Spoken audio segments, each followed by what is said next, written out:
Bom dia. Dando continuidade à 11ª semana da LER, vamos chamar o coordenador estadual da área da saúde, da FIT, Mário Reis, para compor a mesa e chamar os outros integrantes. Nessa manhã, nós vamos ter a visão sindical da saúde dos trabalhadores e das LER. Bom dia a todos. Agradecemos a presença, dando continuidade às nossas atividades da 11ª semana de prevenção das LER. Essa nossa mesa de hoje, na organização do evento, foi proposto, e a gente completou essa tarefa, de convidar o movimento sindical, juntamente com as centrais sindicais, para nós fazermos um debate com relação às visões do sindicato e às ações dos sindicatos e o que estão pensando as centrais sindicais com relação à política estadual de saúde do trabalhador, à política nacional de saúde do trabalhador.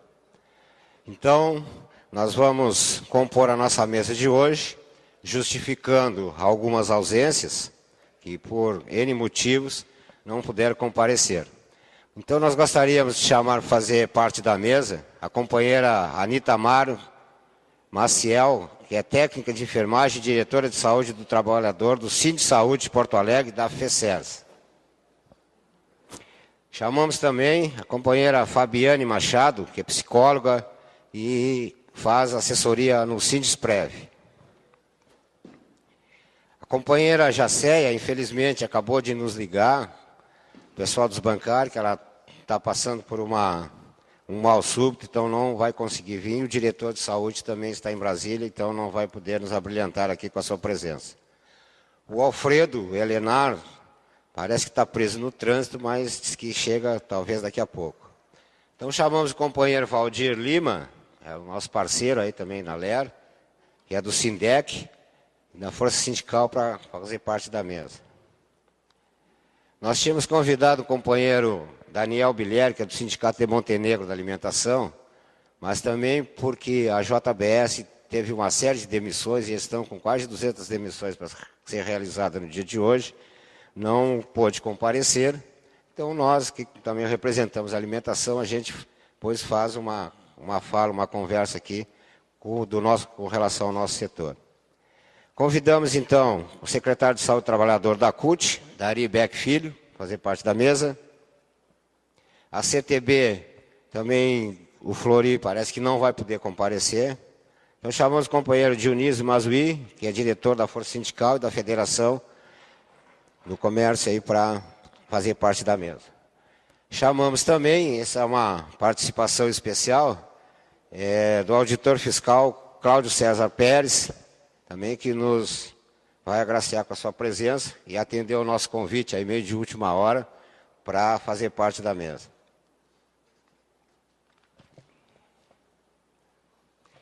Bem, companheiros, essa mesa tem por objetivo os companheiros que estão aqui presentes fazer um apanhado do que está sendo feito de ações nos seus sindicatos ou nas suas federações e nas próprias centrais sindicais. O objetivo é fazer com que a gente venha a somar. Nós temos esse grupo que se reúne periodicamente durante todo o ano, desde 2010 que a gente começou a entender que não era só realizar o evento da Semana de Prevenção das LER, mas também ter pessoas que se propusessem a fazer esse debate e tentar encontrar caminhos com relação ao adoecimento dos trabalhadores.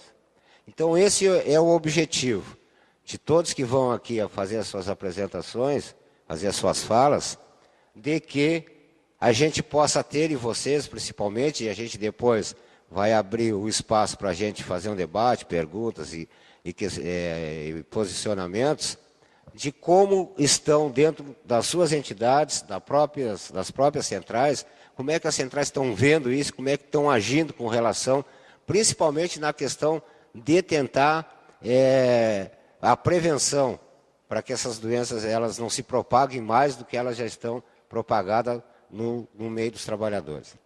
Então, nós não fizemos por sorteio, nem nomeamos quem fala primeiro ou quem fala por último, mas assim, como o auditor fiscal, o Cláudio Pérez, ele tem umas lâminas que é um pouco mais extensa, então nós vamos abrir essa nossa atividade no dia de hoje, propiciando para ele que ele fale em primeira mão. Eu não sei se já colocou no ponto lá o pendrive com a máquina ali. Deixa eu ver com o pessoal da organização aí, com a Kíria, ou com a Val. Val, a Kíria está por aí? O pendrive, vê o rapaz ali se ele consegue colocar. Já está vindo? Então, companheiros e companheiras, esse é o nosso objetivo. Ontem nós tivemos 2 painéis aqui muito interessantes e a gente sabe que o número de pessoas um pouco reduzido se deve ao fato de que ontem a gente teve um embate, um movimento grande na Assembleia Legislativa com relação à questão da aprovação aí do índice do piso regional, que infelizmente acabou não passando os 11,28%, que era uma reivindicação das centrais sindicais, mas que ainda há uma possibilidade de alguma emenda adicional vir a dar uma impulsão um pouco maior nesse índice. Não sei se é possível, pelo menos foi a informação. Não tem mais, já acabou. Então, ontem o pessoal estava só conjecturando ontem que haveria uma possibilidade nas comissões lá. O Dario está me colocando, e o pessoal da CUT tal, o pessoal da Força e as outras centrais também. Então é isso, nós agora começamos, nós da alimentação, a nossa campanha salarial, nós temos database durante o ano todo, só não temos no mês de agosto, e o índice do piso regional, ele é um pilar, um impulsionador para nós definirmos as nossas negociações coletivas, os nossos acordos coletivos. E esse ano, com toda essa crise que se diz por aí, nós vamos ter muita dificuldade, acho que todos os ramos de atividade econômica vão ter dificuldade em fazer as suas negociações, porque o ano passado já foi uma briga para a gente conseguir aí uma média no nosso ramo em torno de 1,7 de aumento real. Esse ano a gente já está preparado para ter que fazer algumas movimentações, algumas atividades aí pelo estado todo. Então, diante desse fato, é que a gente tem um público reduzido, mas que de muita qualidade, que ontem mostrou isso nos debates aí, principalmente no debate à tarde, onde tínhamos aí a juíza do Tribunal Regional do Trabalho, e que foi um debate muito interessante, com outro companheiro também da Superintendência Regional do Trabalho e Emprego, Danilo, e fazendo esse debate aí com relação especificamente ao nosso tema, a nossa proposição, que é a questão das lesões por esforço repetitivo. Então, o Valdir está dando um apoio técnico ali para que nós iniciemos aí a nossa atividade.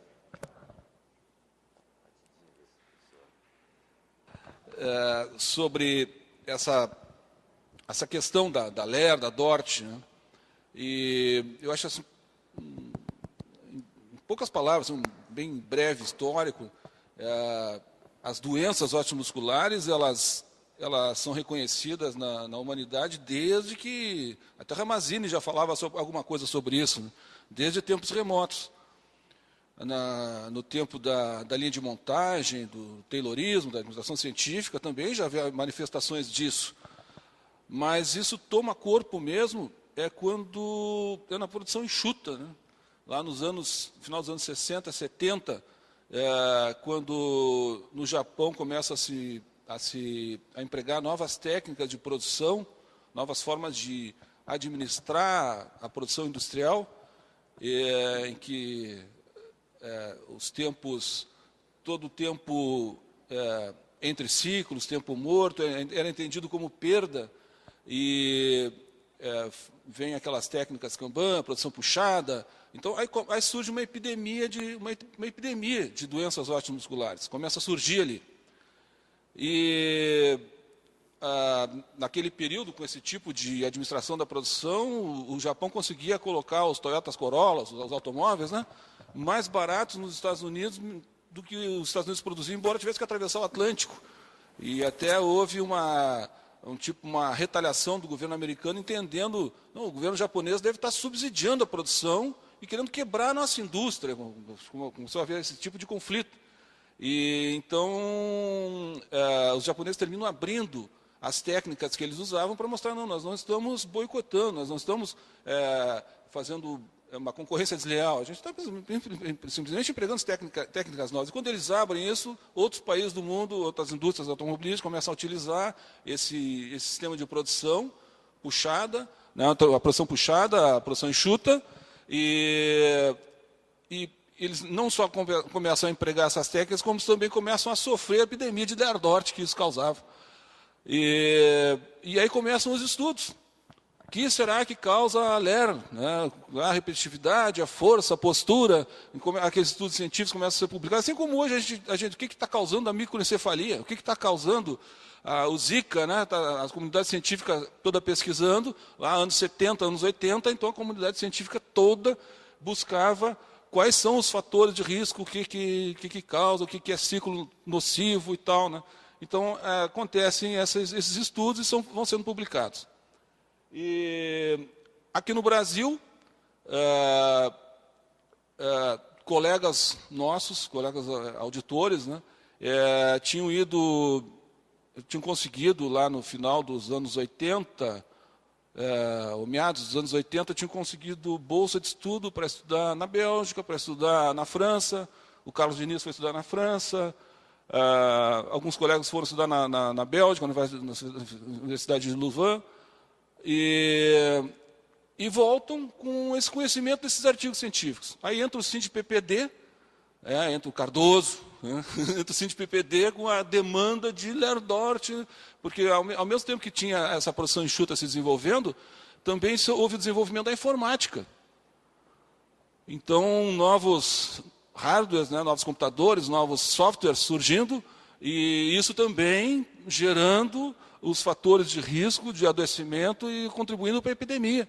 Então, o SINDPPD solicita ao Ministério do Trabalho providências para evitar esse adoecimento, e o Ministério do Trabalho chama esses colegas que recém tinham chegado dos seus cursos de mestrado no exterior, tinha que fazer uma norma, então eles elaboram uma norma, uma proposição de norma, o René Mendes, isso não é só deles, mas o René Mendes, na época, era o secretário, publica, e dizia, inclusive, que os computadores não poderiam mais ser aqueles computadores inteiros, uma peça só, tinha que separar o teclado do mouse, da CPU e do monitor, e isso implicaria em empresas como, não vou citar nome de empresa, mas os grandes fabricantes teriam que alterar toda a sua linha de produção, e isso deu um rebuliço tremendo, termina saindo o René Mendes, sendo substituído como secretário, e aí entra a primeira norma.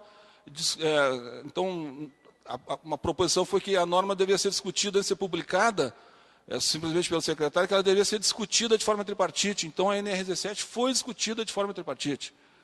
Então, é a primeira norma. Assim, depois disso daí, termina surgindo a CTPP, essa forma de produção de normas regulamentadoras que tem que ser sempre discutida de forma tripartite, como recomenda a OIT. Bom, mas e aqui em Porto Alegre, né?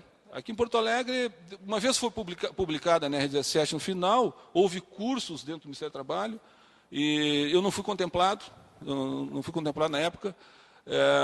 Então, a NR17 era de conhecimento assim, de muitos poucos auditores, e a pessoa não se deu conta, ela ficou meio que dormitando quase 5, 6 anos. Né? A minha entrada nisso, eu estou falando aqui, vou citar para vocês, né, porque a Auditoria do Trabalho está em greve, nós só estamos atendendo o risco grave iminente, então eu nem poderia estar aqui nesse sentido, mas eu estou aqui aceitei o convite como professor de ergonomia, então não estou falando como auditor, embora não tenha como separar muitas coisas, a fonte do conhecimento. Então, eu vou fazer muita referência aqui a artigos publicados, que são referência para quem leciona, né? Fazer referência a artigos publicados, vou fazer algumas coisas que a gente trabalhou aqui junto com sindicatos, especialmente com o Valdir Lima, foi meu parceiro durante tantos anos, aí, um aliado, né? E, assim como muitas outras pessoas, mas... E depois o objetivo é fazer recomendações. Eu acho que não adianta a gente simplesmente pensar, falar do problema, o problema é esse, o problema é esse. Nós temos que ter proposições. O objetivo é chegar no final dessa fala aqui e apresentar algumas proposições, que são aceitas ou não, boas ou não, mas pelo menos são o meu olhar, né, nessa experiência. Eu já estou me aposentando, eu estou realmente com o meu pedido de aposentadoria já encaminhado, eu devo me aposentar esse mês. Mas e aqui em Porto Alegre, né, o que se fazia com respeito a isso? Havia as demandas.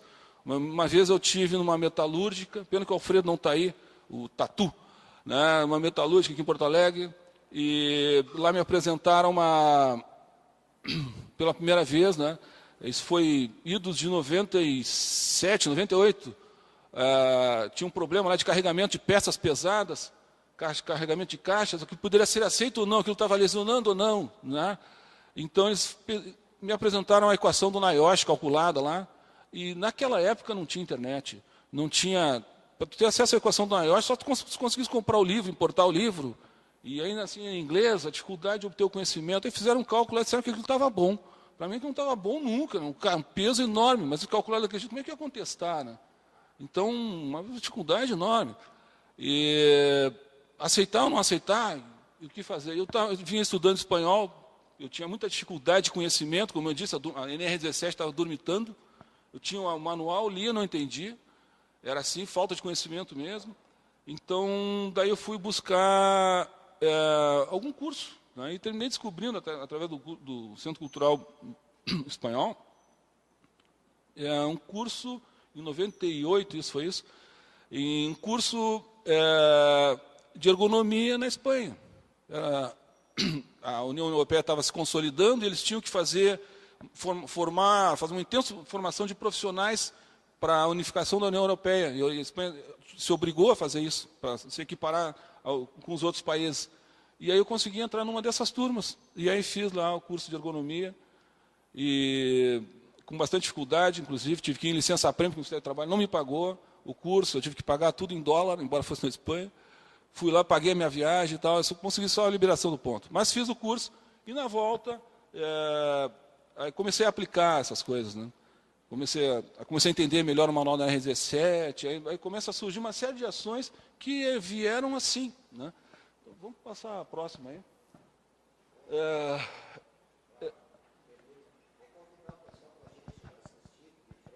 Sim, à vontade, à vontade. Muito melhor.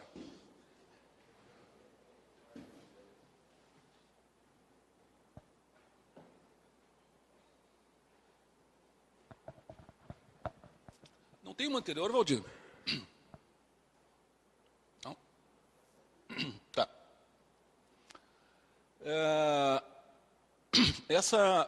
Eu vou falar, então, como estou falando aqui com o professor, não como auditor, não vou falar de artigos, mas ao falar desses artigos, a gente repassa tudo, né? Esse primeiro artigo aí, Ações de Fiscalização Preventiva Aleatória na área do comércio, foi em 99. Isso aí vem um pedido de fiscalização numa empresa gaúcha, que tinha umas 100 lojas nos mercados, pediram para fazer uma fiscalização no estoque. E, ao passar pela frente de caixa, observei assim, as operadoras de caixa se contorcendo para conseguir passar produtos no leitor óptico. E estranhei aquilo, né? Comecei a tentar usar os conhecimentos do curso da Espanha, naquele caso, né? E não estava fechando. Depois eu terminei me dando conta, que eles tinham um posto de caixa que foi projetado para utilizar com aquela antiga caixa registradora, e estavam instalando a automação comercial, funcionar com leitor óptico. Então, mudaram a tecnologia, mas não mudaram o mobiliário. Então, o posto era feito para a pessoa trabalhar de frente para a caixa registradora, e ela tinha que trabalhar agora de lado para o leitor óptico, toda hora se contorcendo, e conversando com as operadoras, reclamavam de dores, etc. Então, eu pedi que eles modificassem aquela loja, mas eu fiquei sabendo que eles tinham mais 100 lojas, eu queria que modificassem todas. Isso deu um rebuliço. E aí eu fui buscar aliados para conseguir conduzir essa ação, né? Então, pedi uma reunião, e contatamos com o Sindec para que mandassem algum representante, e também com a Procuradoria do Trabalho. E aí que eu fui conhecer o Careca. Aí, né? Eu não conhecia o Valdir ainda. Aí aparece lá o Valdir, a gente começa. Terminou saindo daí uma primeira negociação, né? E saiu um acordo, né? Que foi... E a gente terminou publicando esse acordo no seminário da Bergo. Depois teve esse outro aí, multiprofissionalidade, interinstitucionalidade necessária, uma ação ergonômica complexa, que foi uma outra rede, uma rede francesa, que também tinha problema equivalente, e também se fez uma ação forte, a empresa foi muito resistente, ela termina cedendo, numa audiência judicial é feito um acordo judicial, infelizmente não botei o número dele aí, o primeiro acordo judicial que a gente tem conhecimento, né? Aí participou a procuradora Jane Borges, que deu muita força para as ações de ergonomia lá no seu início. Primeira vez que eu fui conversar com ela, né? Ela me chamou lá, por que tu está fazendo essas ações, o que tu está querendo com isso, né? Ela não entendia muito bem, ela me perguntou assim, mas Cláudio, tu não está procurando cabelo em casca de ovo? Porque era tão novo essa discussão de ergonomia, né? Não, mas não é, e tinha que insistir e tal, né? E ela assumiu, levou adiante. E, então se conseguiu um acordo com a empresa, um acordo judicial, e aí termina publicando aí no Abergo esse acordo. Depois, a partir daí, se forma a Comissão Nacional de Ergonomia, porque essas ações que foram sendo feitas, elas começavam a incomodar, porque fazia uma coisa aqui que não faziam nos outros estados, em alguns estados tinham as ações que não faziam nos outros. Então se formou a Comissão Nacional de Ergonomia, que tinham 5 participantes, eu era um deles, e nessa comissão era coordenada pela Liz Rocha, que infelizmente faleceu recentemente, lamentável, uma grande colega, pesquisadora da USP. Então ela contribuiu muito para o nosso aprendizado, porque ela pesquisava muito, sempre trazia muita coisa. E, então essa comissão de ergonomia se reúne e começa nós estamos dando curso de ergonomia com o conhecimento desses 5 colegas. O Carlos Diniz foi o primeiro a publicar o manual da RZ7, fez o curso de ergonomia na França. Tinha a Lourdes, a Rosemary, que estudaram na Bélgica. Então, esse grupo se reúne e começa a dar curso de ergonomia para todos os auditores. Então, aquela NRZ7 que estava dormitando começou a acordar, começou a ser mais ativa, né? E aí, esse Cuore aqui é um colega do Ceará que fez um acordo com esses anteriores ali, num posto lá no Ceará, numa empresa do supermercado do Ceará, e publica no Abergo. Aí o manual de aplicação da NRZ7 foi revisado. Essa comissão refaz o manual da NRZ7. E inclui nele uma nota técnica sobre o trabalho em pé sentado e uma tradução da equação do NIOSH, de uma nota técnica sobre a equação do NIOSH, um resumo dela, né?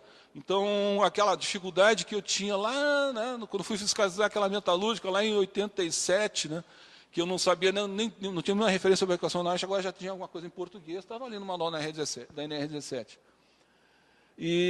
Mas publicamos esse manual, o arquivo ficou lá na página do Ministério do Trabalho. Passado muito tempo, eu fui convidado, uma coisa uns 3 anos atrás, 4 anos atrás, para dar aula de ergonomia num curso de especialização em ergonomia. E eu observava muita dificuldade das pessoas de entender o uso do manual da NRZ7. O que esse aluno tem que não compreende? O que está acontecendo? Aí fui revisar o manual, tinha erros no arquivo eletrônico, que sei lá como é que corrompeu, modificou, dificultava muito o aprendizado. Aí, felizmente, em 2013, a gente modificou isso, e é o que eu estou observando agora, parece que os alunos têm muito mais facilidade de usar o manual, né? Dizer, quanto tempo se passou e até o manual com problema de publicação, que eu não sei como é que surgiu, quem é que modificou o arquivo. Bom, mas ficou isso aí. Adiante. Isso aqui, a página ficou invertida, por isso que eu te perguntei no início se não tinha uma página anterior. Isso aqui foi o primeiro artigo que eu publiquei, foi no último Compat, que eu não me lembro mais a data.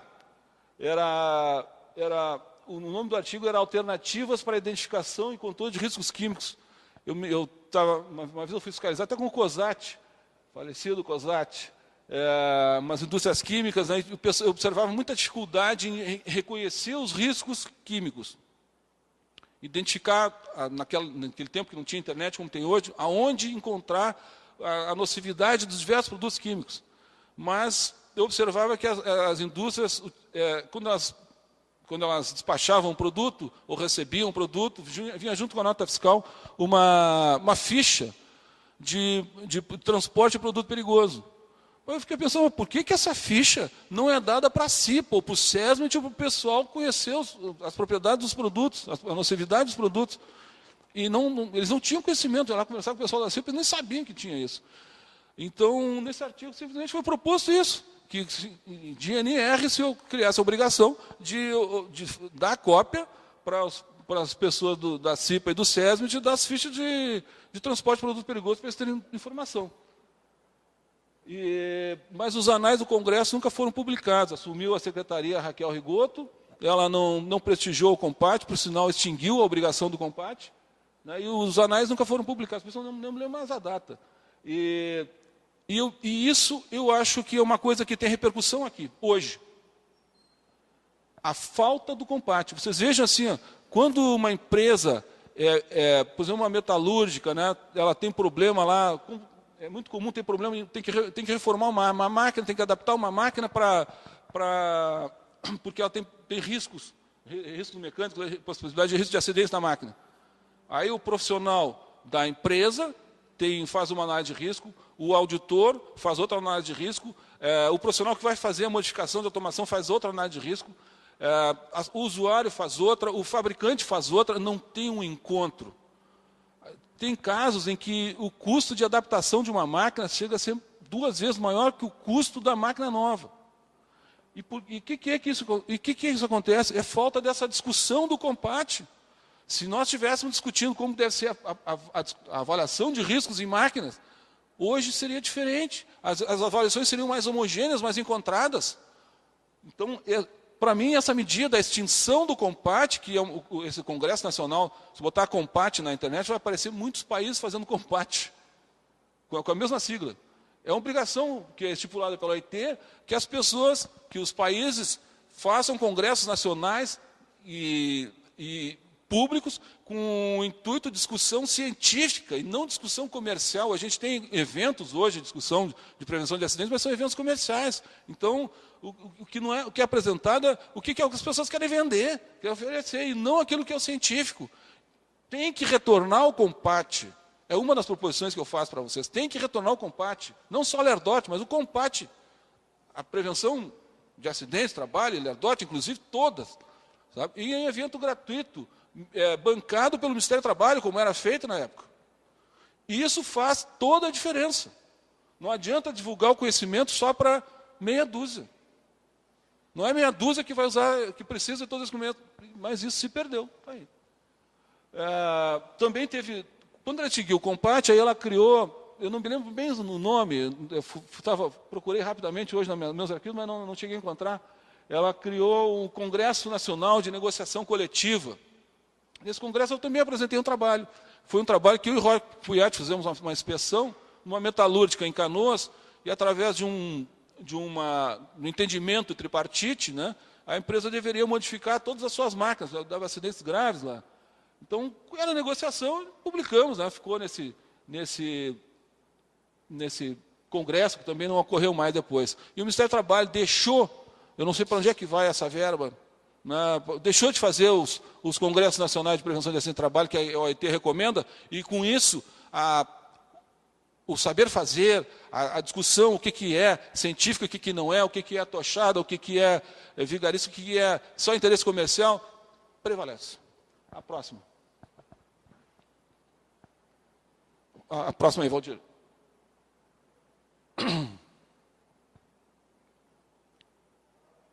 Page down.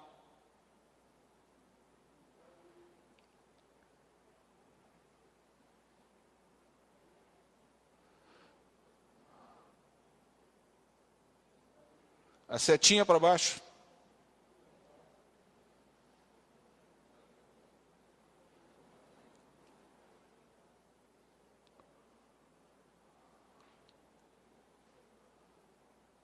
Isso, a barra de rolamento, pode ser. Tá.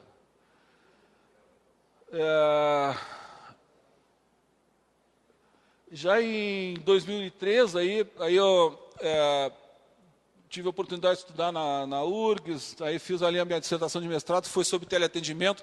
Não tem uma no anterior, Valdir? Não pulou? Eu acho que tu pulou uma.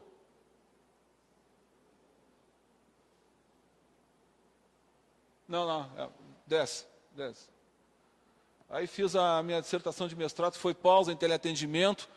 Havia muita discussão, muita demanda, né, dessas questões de LERDOT em teleatendimento, acompanhava muitas ações fiscais. A gente chegou a fazer alguma coisa até nos teleatendimentos de farmácia, e o Valdir acompanhou também.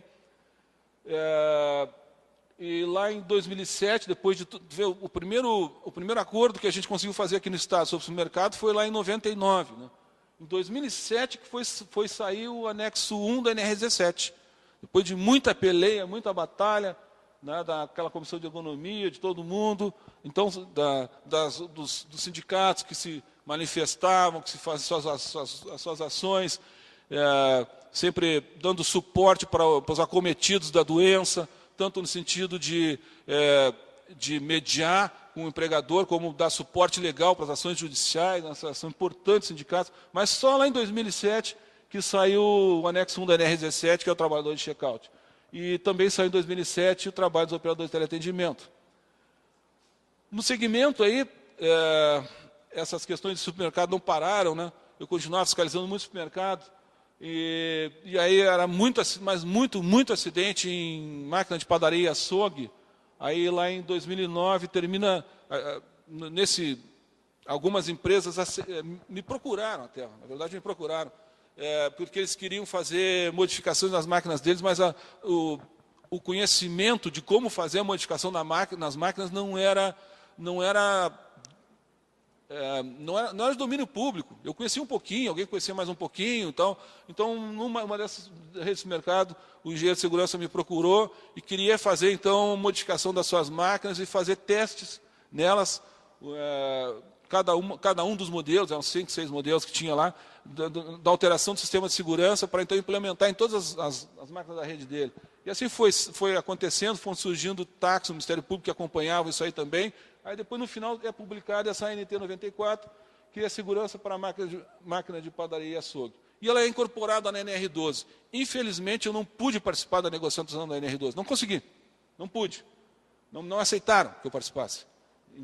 E de 2009 até que foi publicada a NR12, eu já tinha surgido mais um monte de o conhecimento, a gente vai assimilando. Já tinha reparado uma série de coisas que não estavam bem na NT 94, deviam ser modificadas. Tive acesso às normas europeias de máquinas de padaria e açougue, que foram feitas na França inicialmente. Então tinha uma série de coisas que ainda precisavam ser modificadas, elas não foram incorporadas na NR12. Infelizmente não foram incorporadas na NR12, foi publicado se eu pudesse participar, e eu fiz vários ofícios para o Ministério do Trabalho, dizendo o que precisa ser modificado, mas não modifica em prejuízo da segurança, saúde e da ergonomia dos trabalhadores. A próxima.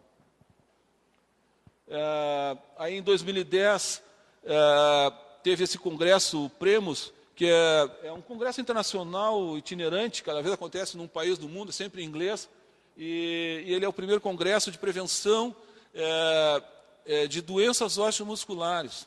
Eu nem sabia que existia esse congresso, fui saber quando a Liz me convidou para participar. E ela queria divulgar o conteúdo da NR17. Então ela mesma traduziu a NR17, o anexo 2 da NR17 para inglês, pagou lá uma tradutora pela USP e tal, e aí a gente publicou nesse congresso, e assim foi até bastante relevante isso para a comunidade internacional, porque ainda não existiam, como regulamento, ainda não existia nada como tinha aqui no Brasil. Tinha muita nota técnica, mas regulamento específico sobre teleatendimento, telemarketing, não tinha. A gente foi pioneiro. Depois aqui, em 2010 ainda, está vendo ali em negrito ali, ó, Lima, EVC, EVS, sabe quem é o Lima? VSS, é o careca lá, ó. Foi coautor desse artigo aí, né? Em 2010 eu publiquei esse trabalho do anexo 2 lá em Angers, na França, mas também fui no congresso de ergonomia da língua francesa, porque eu não estava mais querendo publicar na Abergo para algumas disposições. Tá? Então, eu resolvi começar a publicar no CELF, que é a Sociedade de Língua e Ergonomia Francesa. Então, eu publiquei essa ação que a gente fez no supermercado das máquinas de boulangerie, que é padaria, e boucherie, que é açougue, né, e epicerie, que é a confeitaria. Então, a modificação dessas máquinas eu terminei publicando lá no CELF, até de certa forma em protesto, porque eu entendia que a comunidade científica deveria entender certas coisas. Então, eu publiquei lá. E o Valdir acompanhou toda essa modificação das máquinas de padaria sul, foi acompanhado pelo Sindec em Porto Alegre. Aconteceu aqui. Né? A gente teve como campo do estudo, da prática, as empresas em Porto Alegre. E a procuradora Paula Rousseff Araújo e a Sheila Delfino acompanharam nos táxis. Nós também foram autores desse artigo. Foi publicado. A próxima. Aí, em 2010, por motivos internos, lá eu estava com muita dificuldade de trabalhar, então eu resolvi propor um projeto de ergonomia para ter mais agilidade nas minhas ações, mais liberdade nas minhas ações. Então, propus um projeto de ergonomia, ele foi aceito. Então, o projeto é 2010, 2015, terminou ano passado. Não sei se vai ter continuidade, tomara que tenha, né? Mas eu não serei mais o coordenador com certeza. E nesse congresso, eu continuei publicando no CELF. Publiquei ações oficiais para assegurar condições ergonômicas de trabalho, que era uma informação sobre... A gente fiscalizou algumas montadoras de veículos e observou que a metodologia utilizada era completamente equivocada. Então, nós resolvemos publicar na Sociedade de Ergonomia, né, informar o que estava acontecendo aqui, como estavam sendo distorcida a metodologia. Se a metodologia é falha, o que tu pode esperar de resultados na modificação do posto de trabalho? Se tu faz um levantamento inadequado, não científico... Bom, então, isso foi publicado. Foi publicado na Sociedade de Ergonomia e Língua Francesa, até porque muitos dos nossos professores, nossos ergonomistas hoje, até os certificados, eles estudaram na França, muitos deles estudaram, então, para que eles então pudessem ler em francês, não acreditam em português, quem sabe em francês. E também a gente publicou a utilização voluntária da guia de avaliação de risco em farmácia. Teve uma demanda muito forte do Sindec relativa a problemas nas farmácias, e não é, parece que é tranquilo a farmácia, mas tinha muito problema, e ainda tem, né, de pressões diversas, questões organizacionais, né, que adoeciam. Então, o Sindec fez a demanda e a gente foi fiscalizar uma loja de uma rede que tinha, sei lá, 150, não me lembro quantas lojas tinha essa rede. E ela autuamos, ela precisava ser modificada, e aquela loja, mas o problema não era só naquela loja, assim como os supermercados, era em todas as lojas da rede. E depois a gente viu que não era só naquela rede, todos os problemas eram os mesmos em todo o segmento. Daí a gente passou a atuar forte no segmento, os colegas todos que estavam nesse projeto de ergonomia, inclusive no interior do estado, foram atuando forte, e termina surgindo um primeiro acordo coletivo numa rede de farmácia. A gente entendeu assim, o PPRA, o Programa de Prevenção de Riscos Ambientais, onde só olha riscos ambientais, sob a obrigação do empregador, com pena de multa, né, e só olha os riscos ambientais, químicos, físicos e biológicos. Não olha os ergonômicos mecânicos. Os ergonômicos mecânicos estão relegados para a CIPA. Então, a CIPA tem que olhar no mapa de riscos os riscos químicos, físicos e ambientais, mais os mecânicos, inclusive de incêndio, e os ergonômicos, que aí entra todas as questões organizacionais, repetitividade, postura, força, aqueles fatores de risco aleatório. Mas fica como responsabilidade da CIPA. O empregador não tem a obrigação de levantar os riscos químicos, físicos e biológicos. Os riscos ergonômicos, o empregador não é multado por não identificar os riscos ergonômicos e riscos de acidentes. Só pode ser multado por não observar os riscos químicos, físicos e biológicos. Então, eu não estava satisfeito com esse sistema do PPRA. Daí a gente buscar uma metodologia estrangeira. Comecei a buscar que outra metodologia pode ser usada para identificar os riscos na farmácia. Eram 6 mil lojas. Como é que eu vou tentar fazer um entendimento em 6 mil lojas se eu não consigo nem levantar os riscos direito? Não vão aparecer os riscos ergonômicos? Daí a gente usou essa metodologia francesa, que é a Guia de Risco Farmácia, que é uma guia de riscos para atender o documento único que é exigido na França. A França exige um documento único de avaliação de riscos, e não essa coisa do passar para os trabalhadores os riscos ergonômicos e mecânicos e deixar para o empregador só os químicos, físicos e biológicos. Então a gente usou essa guia, traduziu, usou aqui, uma rede de farmácia aceitou usar essa rede, usar essa guia, teve uns resultados excelentes, apareceram problemas organizacionais que jamais apareceriam no PPRA, né? E como era um documento francês, então nós resolvemos publicar no CELV também o resultado da utilização do guia. E o Valdir também está ali, o Valdir Lima VS, né? O vulgo. A próxima aí, Valdir. Depois teve o acordo coletivo do trabalho 2012-2014, daquela acordo coletivo que foi com uma rede só. A gente conseguiu então, está aí o número de registro no Ministério do Trabalho, do primeiro acordo coletivo que foi feito nas farmácias, e depois a gente conseguiu, lá em 2013, a convenção coletiva nas farmácias, que é esse manualzinho, né, de bolso aqui, tá, que está para se perder agora, está para se perder porque o pessoal não quer renovar a convenção, está com dificuldade de renovar a convenção, está para se perder todo esse trabalho, está para se perder. E aí, quando surgiu a convenção coletiva, conseguimos firmar a convenção coletiva, publicamos de novo, está ali o Lima, VS, né? Ação coletiva em vista de um ambiente de trabalho mais seguro e são, que fala exatamente da convenção coletiva que foi firmada aqui. Tá? Que para eles lá até é bastante interessante, né, ter conseguido. O pessoal lá me dizendo, pô, mas vocês conseguiram, estão querendo mexer com o segmento inteiro. Estão querendo conseguir. Se não mexe com o segmento inteiro, não resolve os problemas. Adiante aí, Valdir. Depois teve um seminário no Ministério do Trabalho, que chamou Experiência Transformadora, aconteceu em Santa Catarina, em 2012. Então, essas experiências todas que eu estou trazendo, comentando com vocês, a gente publicou num seminário interno. Então, não tem como o Ministério do Trabalho dizer que não sabe, que não conhece. Ele sabe. Teve informações oficiais, mediante ofício, protocolo, e também mediante artigos. Nesse congresso, nesse seminário, a gente também tinha uma ação na construção civil.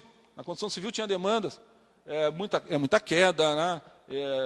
Tem problema de saco de cimento, 50 quilos. A gente começou a fazer ações na construção civil também no projeto Ergonomia. Tem um projeto de construção civil, mas a gente usava esse conhecimento de ergonomia também nesse projeto.